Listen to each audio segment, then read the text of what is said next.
Hello everyone, how's it going? If you have hypothyroidism, which is an underactive thyroid, you may struggle to lose weight.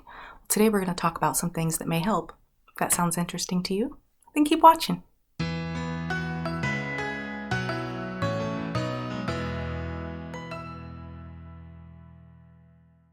Now, having hypothyroidism can make losing weight more difficult.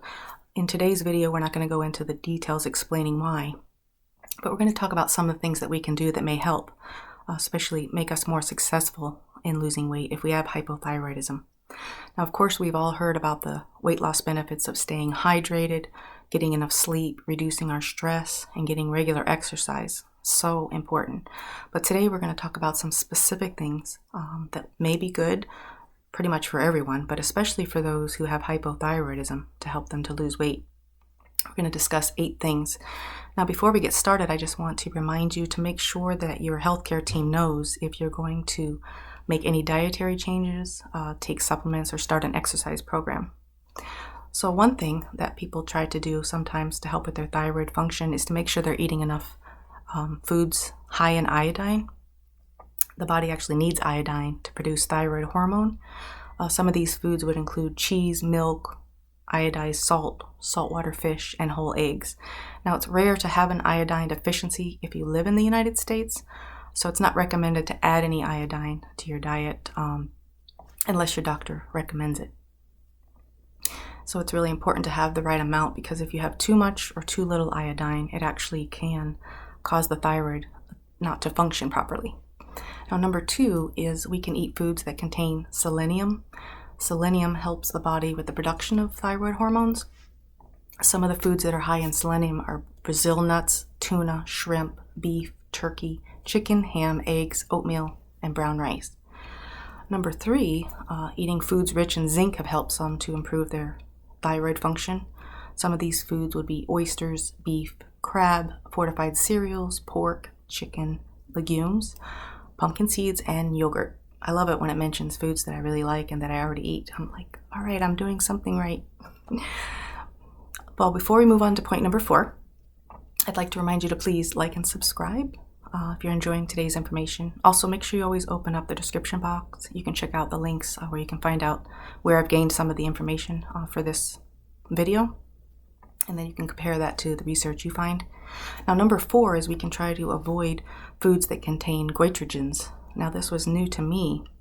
Apparently, they can affect thyroid function if they're eaten in large amounts, and that would include collards, Brussels sprouts, Russian kale, cauliflower, broccoli, broccoli rabe, and cabbage. Now, when I read this list, I started thinking, I don't think I can digest those foods anymore anyway. But I do enjoy many of those foods, and they do have health benefits. So apparently, if you're eating them in regular amounts, in moderation, it's safe to do so.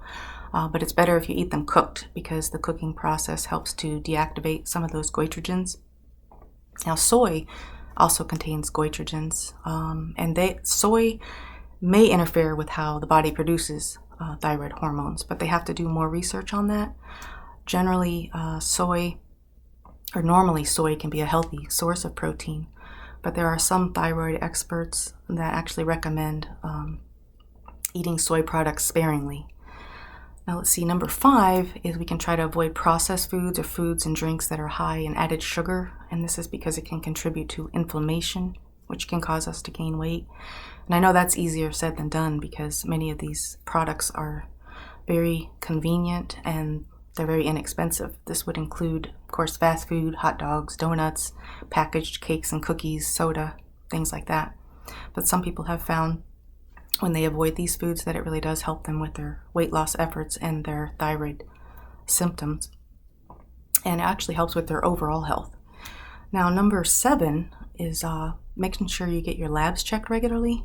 Usually, once the doctor has established the right dosage for you and you're not having any issues, a lot of times they'll recommend you have your labs checked once or twice a year. But whatever your health care team recommends, you want to make sure you're getting those labs checked regularly. Make sure that you are getting the correct dosage of medication. Now, number 8 is you want to make sure you're taking your medication correctly, especially if you have other medications that you have to take. Sometimes food and other things can actually cause a problem with the absorption of your thyroid medication. And from the comments that I've several comments that I've read. A lot of the healthcare providers are assuming people know how to take these medications. So you may need to ask specific questions about that, talk with your pharmacist, and make sure you're reading the instructions that come with your prescription from the pharmacy. Well, I hope you've enjoyed today's information, and I hope to see you in the next video, where we'll discuss another way we can improve our health